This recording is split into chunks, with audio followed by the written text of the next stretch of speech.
धन्यवाद. रामकृष्ण हरी, रामकृष्ण हरी, रामकृष्ण हरी, रामकृष्ण हरी, रामकृष्ण हरी. धन्यवाद माऊली. आणि हे पहा, आज आपण एक प्रयोग करणार आहोत, घरगुती प्रयोग. सक्सेस होतो का पाहायचं. आणि तो सक्सेस केला आहे बरं का. आपण काय केलेलं आहे, एक ताट घेतला आहे, त्या ताटामध्ये पाणी घेतलं आहे आणि पाण्यामध्ये हे पहा, ही मोटर आहे आपली सिंगल फेज मोटर. हे बघा, ही सिंगल फेज मोटर आहे. ही आपण पाण्यात ठेवूया. पाण्यात ठेवली आपण ही मोटर सिंगल फेज.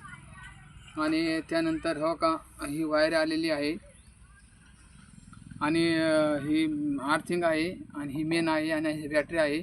आणि आपण काय करणार आहे, मोटर चालू करणार आहे. पहा बरं का, हो का, मोटर चालू केली आहे. मोटर पाणी मारते बघा, कसं मोटर पाणी मारते बघा.